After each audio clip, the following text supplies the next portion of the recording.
This is your Fox 10 News Now update.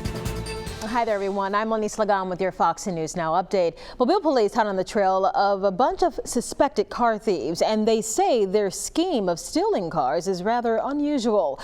First, Marcia Gant has been charged with 2 counts of theft by deception after turning herself in.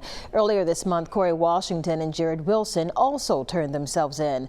3 others are still out there: Marlon Marshall, Cornelius Payne, Raymond Randolph. They are accused of putting down a payment on nearly 30 cars and then selling them on Facebook. Police say the group targeted several small dealerships. All of them are facing felony charges. If you know where to find these 4, you're asked to turn them in. Feeding the Gulf Coast awarded a big chunk of money. It is thanks to KOBY SUBARU, that is in Mobile. They say it's just one way to help out during this time of need. He felt like it was an organization that was better able to directly benefit the people in need. He felt like that the things happened quicker, the impact was greater, and the net effect was much more generous than anything else we've ever participated in before.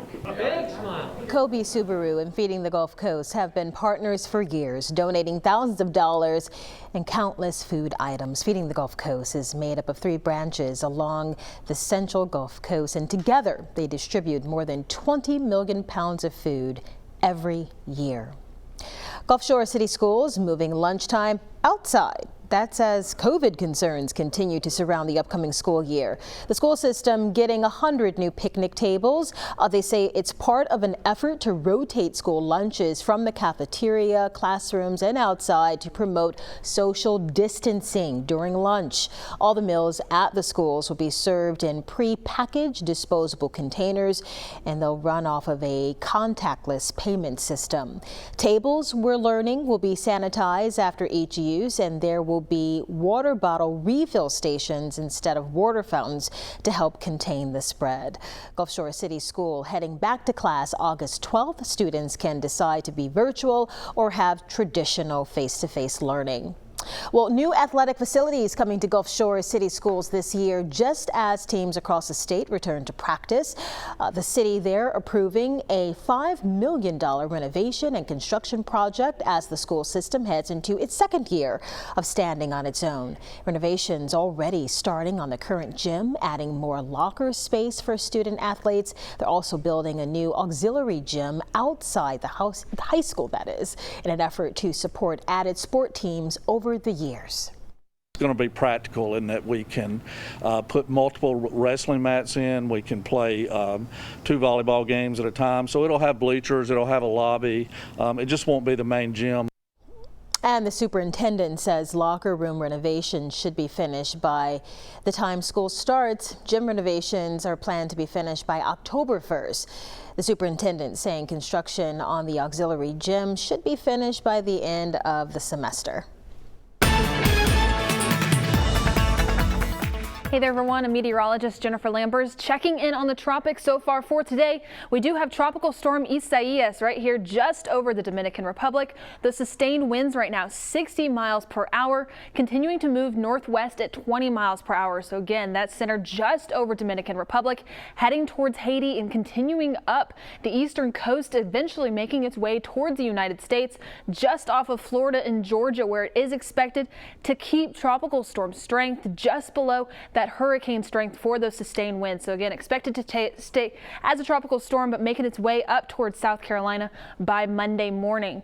Moving further towards the east, though, we do have another disturbance further off in the Atlantic. This one just off the coast of Africa. Over the next 48 hours, we're looking at that 50% chance of development and staying that 50% over the next 5 days.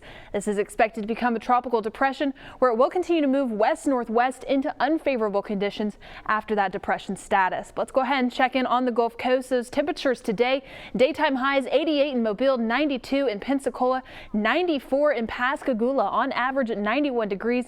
So we're feeling hot out there, and that's going to be continuing for the next coming days.